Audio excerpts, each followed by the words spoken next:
हवा के तेज झोंके से बहुत ठिठुरन सी महसूस हुई और सारिका नींद में चौंक उठी।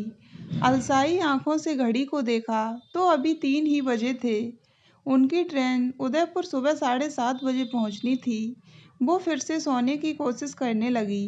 गाड़ी की तेज गड़गड़ाहट के साथ प्रिया की चंचल तेज आवाज़ उसके कानों में गूंजने लगी। कितनी पक्की दोस्ती थी उन दोनों की। प्रिया नटखट शरारती और मुखर, और वो शांत शर्मीली और अंतर्मुखी।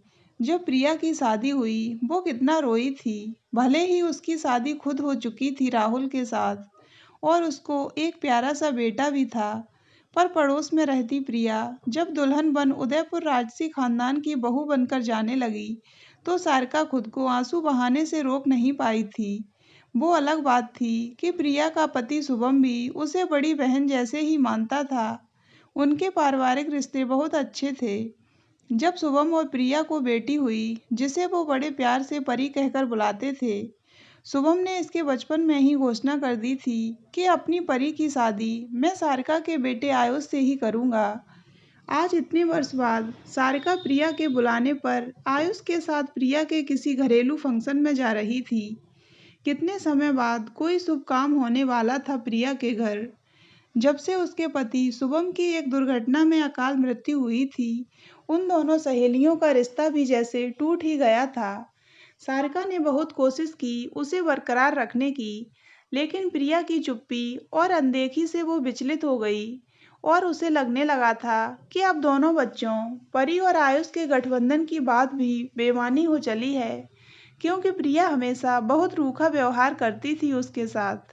अब अचानक से प्रिया का फोन आने पर पुरानी यादें ताजा हो उठी थी, और वो झट से उसके फैमिली फंक्शन में जाने को तैयार हो गई थी। ठीक 8 बजे वो प्राइवेट टैक्सी से प्रिया की हवेली शुभ आशीर्वाद के सामने खड़ी थी। उसको देखकर दोनों की आंखें चौंधिया गईं। वो तो एक महल जैसी शानदार हवेली थी। बड़ा ही शानदार गेट, दरवान, चमचमाती गाड़ियां और अनेकों ठाट बाट। सारिका और आयुष मन ही मन सकुचा गए।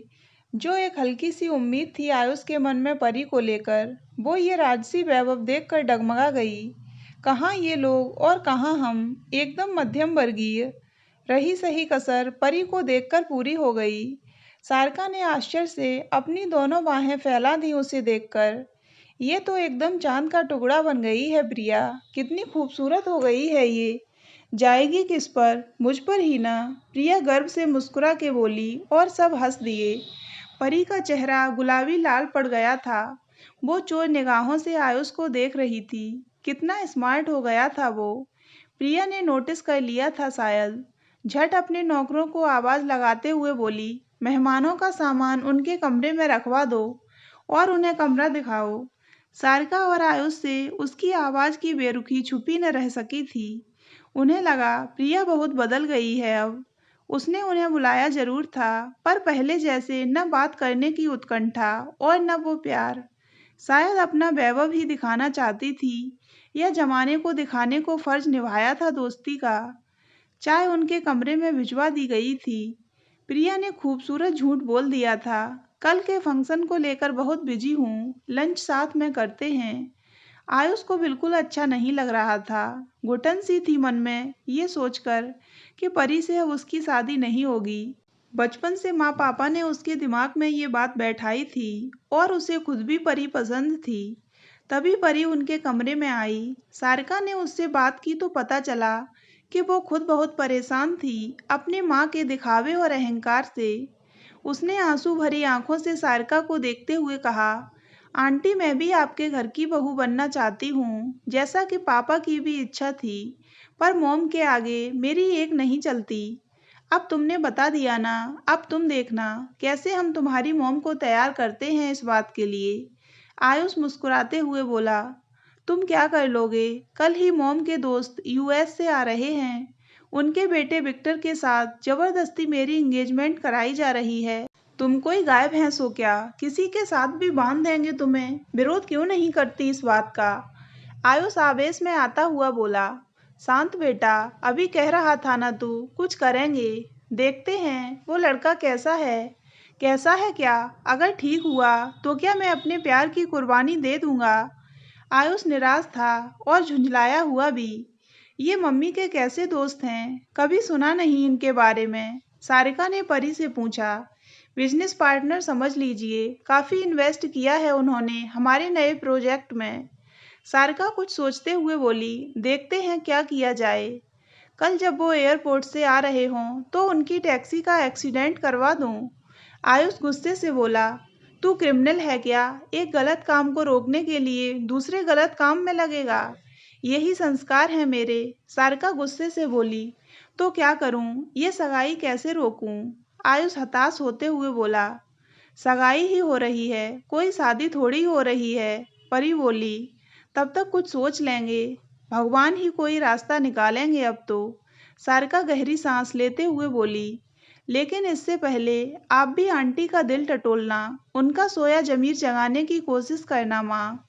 लगता नहीं वो मानेगी, लेकिन कोशिश तो की ही जा सकती है, सारिका ने कहा।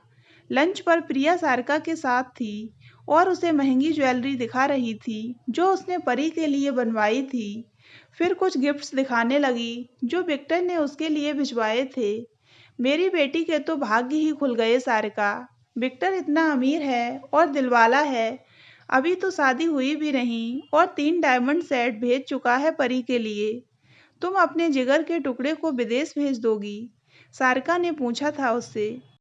आजकल दूरी कोई मायने नहीं रखती, कुछ ही घंटों में फ्लाइट से यहाँ से वहाँ पहुँचते हैं डियर, बस पैसा होना चाहिए जेब में। लेकिन भाई साहब क्या चाहते थे वो भी भुला दिया तुमने। आखिर दिल की बात जुबान पर ले ही आई सारिका।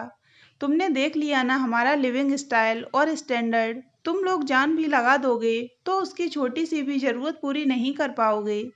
कितना बदल गई हो तुम प्रिया, कैसी माँ हो तुम। अपनी बेटी की इच्छा भी नहीं देखती।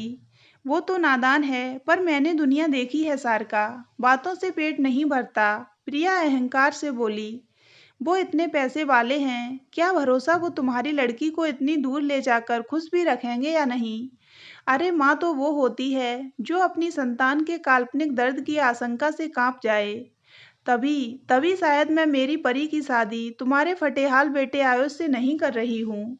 प्रिया दमक के बोली, इतना घमंड अच्छा नहीं प्रिया। तुम एक स्त्री के रूप में भले ही गलत न हो, पर एक अच्छी और सच्ची माँ नहीं हो। तो निकल जाओ मेरे घर से, रास्ता उधर है। प्रिया बेशर्मी पर उतर आई थी अचानक। तभी उसके फ़ोन की घंटी बजी। हाँ, मैं बिजनेस वूमेन प्रिया ही बात कर रही हूँ। क्या क्या तुम्हारा दिमाग खराब हो गया है? प्रिया का चेहरा लाल पड़ गया और वो चक्कर खाने को हुई। क्या हुआ प्रिया, तुम ठीक हो? सारिका फिक्र करते बोली। तभी पुलिस वहाँ आई। आप में से प्रिया कौन है? जी मैं, वो कांपती आवाज़ में बोली। You are under arrest. कहते हुए उन्होंने प्रिया को हथकड़ी पहना दी। तभी आयुष वहाँ आया।